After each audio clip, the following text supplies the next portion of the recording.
Model എക്സാമിൽ നിങ്ങൾ ശ്രദ്ധിക്കാത്ത 4 സീക്രറ്റ്സ് ഞാൻ പറഞ്ഞുതരാം.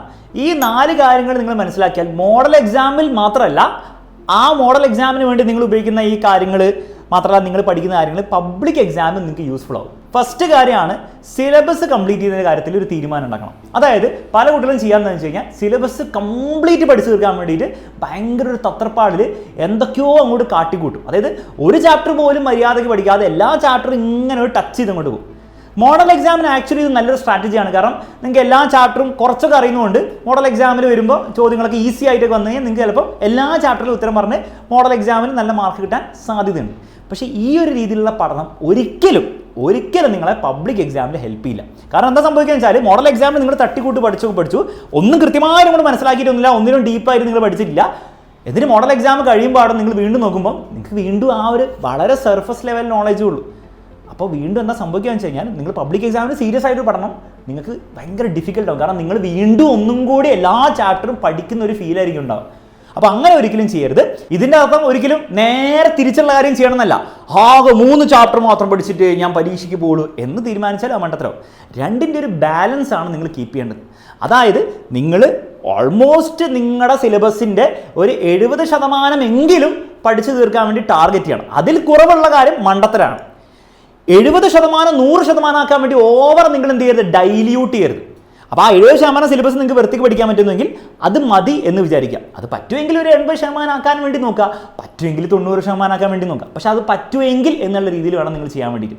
അങ്ങനെ ചെയ്താലുള്ള ഗുണം ആ 70% വട്ട് എവർ യു സ്റ്റഡി ആ ചാപ്റ്റേഴ്സ് വീണ്ടും പബ്ലിക് എക്സാമിന് വേണ്ടി പഠിക്കേണ്ട ആവശ്യം ഉണ്ടാവില്ല. റിവൈസ് ചെയ്താലും ക്വസ്റ്റ്യൻസ് ഒക്കെ ചെയ്താൽ മതി. ബാക്കിയുള്ള 20% അല്ലെങ്കിൽ 30% നിങ്ങൾ പഠിച്ചെടുത്താൽ മതിയോ. ഇങ്ങനെ ചെയ്താൽ മോഡൽ എക്സാമിന് ഒരുപക്ഷെ നേരത്തെ പറഞ്ഞ സ്ട്രാറ്റജിനാണ് സ്ലൈറ്റ്ലി മാർക്ക് കുറയാൻ ചാൻസ് ഉണ്ട്. പക്ഷേ പബ്ലിക് എക്സാമിൽ നിങ്ങൾക്ക് കാര്യമായിട്ട് മാർക്ക് കൂടാനുള്ള ചാൻസ് ഉണ്ട്.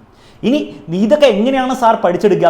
ഏറ്റവും ബെസ്റ്റ് ഓപ്ഷൻ ഞാൻ പറയുകയാണെങ്കിൽ എക്സാമിൻ്റെ റിവിഷൻ ബാച്ചിൽ ജോയിൻ ചെയ്യുക. അടിപൊളി ക്ലാസ്സസ് ഉണ്ട്. ഏറ്റവും ബേസിക്സ് മുതൽ ഏറ്റവും അഡ്വാൻസ് ലെവൽ വരെ കംപ്ലീറ്റ് ബോർഡ് എക്സാമിന് വേണ്ടിയുള്ള പ്രിപ്പറേഷൻ അവിടെ ഷോർട്ടായിട്ട് ഓരോ ചാപ്റ്റർ വേണ്ടി തരും. അപ്പോൾ ഓൾറെഡി നമ്മൾ റെഗുലർ ബാച്ചിന് കൊടുക്കുന്ന വലിയ ലെങ്ത് ക്ലാസ് അല്ല, എക്സാമിന് വേണ്ടി ഷോർട്ടായിട്ട് രീതിയിൽ എന്നാൽ എല്ലാം കവർ ചെയ്യുന്ന രീതിയിൽ നമ്മൾ അവിടെ ക്ലാസ്സുകൾ റെഡിയാക്കിയിട്ടുണ്ട്. മാത്രമല്ല എക്സ്ട്രാ ക്വസ്റ്റ്യൻ പ്രാക്ടീസ് ധാരാളം നമ്മൾ അവിടെ തരുന്നുണ്ട്. അപ്പോൾ ആ ഒരു ഫെസിലിറ്റി ഉപയോഗിക്കുക. ഇപ്പോഴാണ് ഓഫർ പ്രൈസും കാര്യങ്ങളൊക്കെ ഉണ്ട്, താഴെ നമ്മുടെ ഡീറ്റെയിൽസും കൊടുത്തിട്ടുണ്ട്. അത് ഉപയോഗിച്ചിട്ട് മാക്സിമം പഠിക്കാൻ വേണ്ടിയിട്ട് ശ്രമിക്കുക. ഈ പറഞ്ഞ കാര്യങ്ങൾ ചെയ്യാൻ വേണ്ടി ശ്രമിക്കുക. രണ്ടാമത്തെ കാര്യമാണ് പല കുട്ടികളും ചെയ്യുന്ന വലിയ ബ്ലണ്ടർ. അതായത് ഈ 70% പഠിക്കുന്ന തന്നെ ചില കുട്ടികൾ എന്ത് ചെയ്യും, അവസാനം വരെ ചെയ്തുകൊണ്ടിരിക്കും. പരീക്ഷയുടെ തലേന്നും ചാപ്റ്റർ ഇങ്ങനെ പഠിച്ചുകൊണ്ടിരിക്കും. പുതിയ ചാപ്റ്റർ, ഈ ചാപ്റ്റർ പഠിച്ചില്ല അപ്പോൾ ആ ചാപ്റ്റർ പഠിക്കാം, ഈ ചാപ്റ്റർ പഠിച്ചില്ല ആ ചാപ്റ്റർ പഠിക്കാം. വെറും മണ്ടത്തരം. കാരണം നിങ്ങൾ മനസ്സിലാക്കേണ്ട കാര്യം, നമ്മുടെ ബ്രെയിൻ എന്താ റോബോട്ട് പോലെയൊന്നുമല്ല. എന്ത് പഠിച്ചോ അതും ഇങ്ങനെ പരീക്ഷ വരെ ഇങ്ങനെ തലയിൽ ഇങ്ങനെ കിടക്കും. അങ്ങനെയൊന്നുമല്ല. നമ്മൾ പഠിച്ച കാര്യം നമ്മൾ മറന്നുകൊണ്ടിരിക്കുന്നുണ്ട്. നമ്മൾ ഇന്ന് പഠിച്ച കാര്യം 3 ദിവസം കഴിയുമ്പോൾ നമ്മൾ മറക്കും. 3 ദിവസം പഠിച്ച കാര്യം പരീക്ഷ ആകുമ്പോഴത്തേക്ക് എന്തായാലും മറക്കും. അപ്പോൾ അത് ബ്രെയിനിലേക്ക് വീണ്ടും തലയിൽ ഇങ്ങനെ കയറ്റിക്കൊണ്ടിരിക്കണം. അതിനെയാണ് വിളിക്കുക റിവിഷൻ. ആ റിവിഷൻ നിങ്ങൾ ചെയ്തില്ലെങ്കിൽ വേറെ ലെവൽ ബ്ലണ്ടറാണ് നിങ്ങൾ ചെയ്യുന്നത്. കാരണം നിങ്ങൾ 70% പഠിച്ചിട്ടുണ്ടാവും. പക്ഷെ ആ 70% പഠിച്ച കാര്യത്തിൽ ഒരു 20% പോലും പരീക്ഷയിൽ ഓർമ്മയില്ലെങ്കിൽ പിന്നെ എന്തിനാണ് പഠിച്ചത്? വെറും വേസ്റ്റ് അല്ലേ. അപ്പോൾ റിവിഷൻ എന്നുള്ള കാര്യം ഒരിക്കലും മറന്നു പോരുത്. അപ്പം മാക്സിമം സിമ്പിൾ ആയിട്ടുള്ള റൂൾ എന്ന് പറഞ്ഞാൽ എല്ലാ വീക്കെൻഡ്സിനും സാറ്റർഡേ സൺഡേ നിങ്ങൾ ആ വീക്കിൽ പഠിച്ച കാര്യങ്ങൾ മിനിമം എന്ത് ചെയ്യുക, ആ വീക്കിൽ തന്നെ റിവൈസ് ചെയ്തുകൊണ്ടേയിരിക്കുക. അത് 3 ആഴ്ച മുമ്പ് പഠിച്ച കാര്യം നിങ്ങൾ എന്ത് ചെയ്യണം, ഓരോ ആഴ്ച ഈ വീക്കെൻഡ്സ് വരുമ്പോൾ റിവൈസ് ചെയ്തുകൊണ്ടിരിക്കണം. അത് ചെയ്തില്ല നിങ്ങൾ ഇത്ര മനസ്സിലാക്കിയാൽ മതി, നിങ്ങൾ പഠിക്കുന്ന വേസ്റ്റാണ്. മൂന്നാമത്തെ കാര്യമാണ് ക്വസ്റ്റ്യൻ പ്രാക്ടീസ്. ഇവിടെയും പല കുട്ടികളും ബ്ലണ്ടർ ഉണ്ടാക്കും. അതായത് പഠിക്കുന്നൊന്നായിട്ട് ചോദ്യങ്ങളൊന്നും ചെയ്യില്ല. പരീക്ഷയുടെ പ്രീവിയസ് ഇയർ ക്വസ്റ്റ്യൻസ് അവൈലബിൾ ആണ്, അത് ചെയ്യില്ല. അല്ലാതെ നിങ്ങൾ എക്സാമിൻ്റെ ബാച്ചിലുള്ള കുട്ടികളാണെങ്കിലോ അല്ലെങ്കിൽ എവിടെ നിന്നാണെങ്കിലും ചോദ്യങ്ങൾ കിട്ടാൻ ബുദ്ധിമുട്ടൊന്നുമില്ല, ഗൈഡിൽ ചോദ്യങ്ങളൊക്കെ ചെയ്യാലോ. ഒന്നും ചെയ്യില്ല. ചോദ്യങ്ങളൊക്കെ ഇങ്ങനെ കുറച്ച് എന്ത് നോക്കും, പക്ഷേ തിയറി ഭയങ്കര പഠിച്ചിട്ടുണ്ടാവും. ഇതും ബ്ലണ്ടറാണ്. നിങ്ങൾ മനസ്സിലാക്കേണ്ടത് പരീക്ഷയിൽ ചോദ്യങ്ങളാണ് വരിക. ഈ ചോദ്യങ്ങളുടെ പ്രത്യേകത വെച്ചാൽ അതിനൊരു ഫിക്സ്ഡ് പാറ്റേൺ ഉണ്ട്. ഒബ്വിയസ്ലി ഈ പാറ്റേൺ ചേഞ്ചും ഡിഫിക്കൽട്ടി ആക്കുന്നൊക്കെ കാര്യങ്ങൾ നടന്നുകൊണ്ടിരിക്കുന്നുണ്ട്. പക്ഷേ അതൊക്കെ നമ്മുടെ മൊത്തം ക്വസ്റ്റ്യൻ പേപ്പറിൽ ഒരു മാക്സിമം പോയ 20% അങ്ങനെ അവർ മാറ്റി കളിക്കുള്ളൂ. ബാക്കി 80% ചോദ്യങ്ങളും സ്ഥിരമായിട്ട് ചോദിക്കുന്ന കുറച്ച് സെറ്റ് ചോദ്യങ്ങളുണ്ട്. അത് ഏതാണ്ട് അതുപോലെ തന്നെയൊക്കെ ചോദിക്കുള്ളൂ. അപ്പം നിങ്ങൾ അത് നേരത്തെ കണ്ട് അതിൻ്റെ ഉത്തരം വന്നാൽ ചോദ്യം വന്നാൽ എങ്ങനെ ഉത്തരം എഴുതേണ്ടതെന്നൊന്നും പ്ലാൻ ചെയ്തില്ലെങ്കിൽ പെട്ടെന്ന് പരീക്ഷ ഹാളിൽ ഇരുന്നുമ്പോൾ അത് കത്തില്ല. മാത്രമല്ല പരീക്ഷ ഹാളിൽ നിങ്ങൾ പഠിച്ച പോലെ ഒന്നല്ല. നിങ്ങൾ ഓരോ ചാപ്റ്റർ പഠിച്ചു.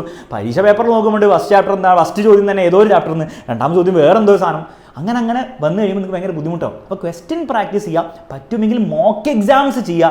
ഇത് വേറെ ലെവൽ ഗുണമായിരിക്കും നിങ്ങൾക്ക് മോഡൽ എക്സാമിനും പബ്ലിക് എക്സാമിനും ചെയ്യാൻ പോകുന്നത്. ആൻഡ് ലാസ്റ്റ് കാര്യമാണ് നിങ്ങളുടെ ടൈം മാനേജ്മെൻറ്റും സ്ട്രെസ് മാനേജ്മെൻറ്റും.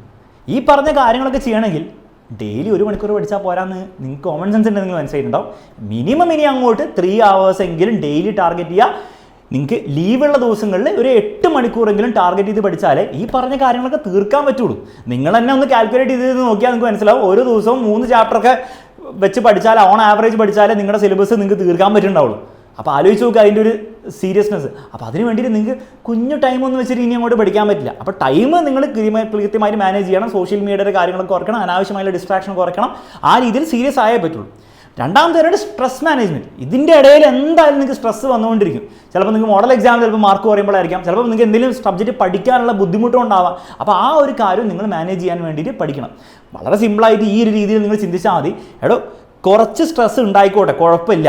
കാരണം ആ ഒരു കുറച്ച് സ്ട്രെസ്സും പേടിയൊക്കെ ഉള്ളതുകൊണ്ടാണ് നമ്മൾ ഈ പഠിക്കുന്നത്. ഒരു സ്ട്രെസ്സും ഇല്ലാത്ത കുറേ കുട്ടികളൊക്കെ ഉണ്ടാവുമല്ലോ, അവരുടെ പ്രശ്നം എന്താ വെച്ചാൽ അവർക്ക് പഠിക്കാൻ സ്ട്രെസ് ഇല്ലാത്തതുകൊണ്ട് പഠിക്കാൻ തോന്നുന്നില്ല. എന്തിനാണ് പഠിക്കുന്നത്? അത് വേറെ ലെവൽ ബ്ലണ്ടറിലേക്ക് ആയിരിക്കും പോകുക. അറിയാലോ, +1 +2 ഓരോ വർഷം 22% കുട്ടികളാണ് ഫെയിലാവുക. A+ കിട്ടാത്തല്ല, ഫെയിലാവുക. അവർക്കൊന്നും ആക്ച്വലി സ്ട്രെസ് ഇല്ലായിരുന്നു എന്നാണ് സത്യം. അപ്പോൾ കുറച്ച് സ്ട്രെസ് ഉള്ളത് നല്ലതാണെന്നുള്ള ഒരു മെൻറ്റാലിറ്റിയിൽ നിങ്ങൾ പോയാൽ, സയൻറ്റിഫിക്കലി നമ്മൾ പറയുകയാണെങ്കിൽ ആ കുറച്ച് സ്ട്രെസ് നിങ്ങളെ ഹെൽപ്പ് ചെയ്യുകയാണ് ചെയ്യുക. ഓക്കെ. പക്ഷേ ഓവർ നിങ്ങൾക്ക് ഭയങ്കര ലെവലിൽ സ്ട്രെസ്സൊക്കെ ഉണ്ടെങ്കിൽ തീർച്ചയായിട്ടും നിങ്ങൾ ഹെൽപ്പ് തേടുക, അത് ഫിക്സ് ചെയ്തെടുക്കുക. അതും ഈ ഒരു പഠനത്തിൻ്റെ ഭാഗമാണെന്നുള്ള കാര്യം മനസ്സിലാക്കി, ഈ പ്രോസസ്സിൻ്റെ ഭാഗമാണ്. അപ്പോൾ ആ ഒരു കാര്യം കൂടെ നിങ്ങളുടെ മെൻ്റൽ വെൽബീയിങ് കൂടെ നല്ല രീതിയിൽ പോകുന്ന രീതിയിൽ വേണം പോകാൻ. അങ്ങനെ പോയാൽ നിങ്ങൾക്ക് എന്ത് ചെയ്യാൻ പറ്റില്ല, ഇനിയുള്ള 2 മാസം കൺസിസ്റ്റൻ്റ് ആയിട്ട് നിങ്ങൾക്ക് പഠിക്കാൻ പറ്റുള്ളൂ. അപ്പോൾ ആ ഒരു കാര്യം കൂടെ മനസ്സിലാക്കുക. ഈ 4 പറഞ്ഞ സിമ്പിൾ കാര്യങ്ങൾ നിങ്ങൾ ഫോളോ ചെയ്താൽ നിങ്ങളുടെ മോഡൽ എക്സാം ഭംഗിയായിട്ട് പോകും. പബ്ലിക് എക്സാം ആണ് കൂടുതൽ നമ്മൾ ഫോക്കസ് ചെയ്യുന്നത്, മോഡൽ എക്സാം മാത്രമല്ല. കാരണം അത് വെറും ഒരു മോഡലാണ്, അത്രേ ഉള്ളൂ. പബ്ലിക് എക്സാം അതിലും ഗംഭീരമായിട്ട് പോകുന്നുള്ള കാര്യത്തിൽ ഒരു സംശയമില്ല. കഴിഞ്ഞ 2, 3, 4, 5 വർഷങ്ങളും ഈ ഒരു സ്ട്രാറ്റജി ഫോളോ ചെയ്ത് ഒരു കുട്ടി പോലും 90% താഴെ മാർക്ക് വാങ്ങിച്ചിട്ടില്ല. അതായിരിക്കണം നിങ്ങളുടെ കോൺഫിഡൻസ്. ഇതുപോലത്തെ വീഡിയോസ് ഇനി വേണമെങ്കിൽ ചാനൽ സബ്സ്ക്രൈബ് ചെയ്യുക. വീഡിയോ യൂസ്ഫുൾ ആയിട്ട് തോന്നുകയാണെങ്കിൽ ലൈക്ക് ചെയ്യുക, ഫ്രണ്ട്സിന് ഷെയർ ചെയ്യുക.